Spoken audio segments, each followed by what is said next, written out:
सावन और भादों में निकलने वाली बाबा महाकाल की सवारी में इस बार उज्जैन के कलेक्टर साहब श्री नीरज सिंह जी ने नई व्यवस्थाओं के साथ 2 बड़े एलईडी बाबा की सवारी में आगे और पीछे लगाए जाएंगे। साथ ही हमारे यशस्वी मुख्यमंत्री श्री डॉक्टर मोहन जी यादव ने भी कुछ अन्य झांकियों को बाबा महाकाल की सवारी में सम्मिलित करने को कहा है। आज हमारी भेंट बाबा महाकाल के परम भक्त और होटल चाणक्य के मलिक महेश पुजारी साहब से उनके होटल में हुई बातचीत के दौरान पुजारी जी ने बताया कि प्रशासन को बाबा की पालकी का विशेष ख्याल रखना चाहिए। उन्होंने अपील की कि बाबा की सवारी में अधिक से अधिक लोग आकर बाबा के दर्शन लाभ ले। बताएं पुजारी साहब, महाकाल की सवारी में इस बार क्या क्या होने वाला है?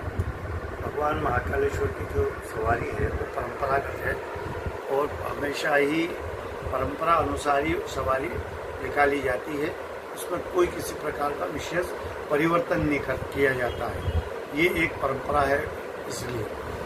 और भगवान महाकाल जो राजा स्वरूप में हमारे अवंतिका में माने जाते हैं, बड़ी धूमधाम से उनकी सवारी निकलती है।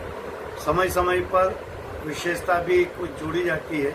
अब से जिस प्रकार से मुख्यमंत्री जी ने आदिवासियों का ने इनका भी नृत्य उसमें सम्मिलित किया है, तो ये सब चीज़ें कभी कभी जोड़ने से उसमें और भव्यता आ जाती है। तो सवारी का जो स्वरूप है वो तो नियत है, तय है और उसमें परंपरा है। इसलिए जो मुकुटे होते हैं, जो चलायमान मूर्तियाँ होती है, वो स्थापित की जाती है और वही निकाली जाती है। इस बार श्रावण मास में 5 सवारी श्रावण की है और 2 सवारी भाद्रपद की है। ऐसी कुल 7 सवारी है और 7 ही सवारी पर एक एक मुखौटा भगवान का बढ़ाया जाएगा और वो एक एक मुखौटे बढ़ने के बाद ये जो कुल टोटल 7 मुखौटे प्रतिमा के वो निकाले जाएंगे, जो शाही सवारी के रूप में होता है। गुरुदेव, सवारी मार्ग आपके हिसाब से बढ़िया है? सवारी मार्ग जो है वो शुरू से ही जो रहा है परंपरागत, लेकिन का अब आवश्यकता पड़ती है कि उसमें थोड़ा सा चौड़ीकरण होना चाहिए, क्योंकि मार्ग सकरा है और जनसंख्या भक्तों की ज़्यादा बड़ी है, तो उसके में चौड़ीकरण की एक आवश्यकता है। और कई मरतबा ये प्रश्न उठ चुका है कि ये सवारी मार्ग चौड़ा किया जाए, और जब योग आएगा और भगवान महाकाल की कृपा होगी उस दिन ये मार्ग चौड़ा हो जाएगा। और इसी मार्ग से परंपरागत अनुसार सवारी भगवान महाकाल से चलती है और महाकाल पुनः पहुँचती है। शासन प्रशासन का पूरा सहयोग रहता है? प्रशासन तो पूरी व्यवस्था को देखता ही है और उन्हें देखना भी चाहिए।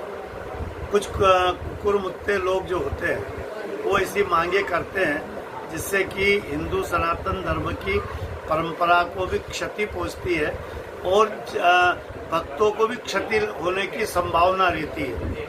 कई मर्तबा बैरिकेड का विषय उठाकर भी होती है। लोग छोटे बैरिकेड कूद के पालकी तक पहुंचने का प्रयास करते हैं, तो और इसके कारण कभी कभी बैरिकेड गिर भी सकते हैं, भक्तों को उससे चोट भी आ सकती है।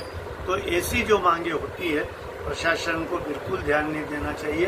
प्रशासन को तो जान माल और भगवान महाकाल की पालकी सर्वोपरि है। पालकी और उसकी सुरक्षा कैसे हो सके, उसके अंदर विराजित भगवान महाकाल है, उनकी सुरक्षा कैसे हो सके, उनके साथ चलने वाले पुजारी, कहार, पुलिस, उसकी सुरक्षा कैसे हो सके, इन सब बातों का ध्यान रखते हुए यह सवारी की भव्यता दी जाना चाहिए। ये शुरू से हमारी मांग भी रही। आपके माध्यम से हम यही मांग करेंगे कि सर्वप्रथम पालकी में विराजित महाकाल के साथ चलने वाले पुजारी, पुरोहित, उनकी सबकी सुरक्षा हो, उनके जान माल की सुरक्षा हो, भगवान की सुरक्षा हो। मैं सिर्फ एक छोटा सा उदाहरण आपके इस माध्यम से दूंगा। ये अभी कल ही हम आज समाचार पत्रों में पढ़ रहे थे कि जो ताजिए निकलते हैं उसमें किसी भी छोटी सी कारण से वो घोड़े वगैरह गिर गए तो परेशानी आई ना, तो ऐसी परेशानी हमारी महाकाल की सवारी में ना आए। बहुत बहुत धन्यवाद साहब। जय श्री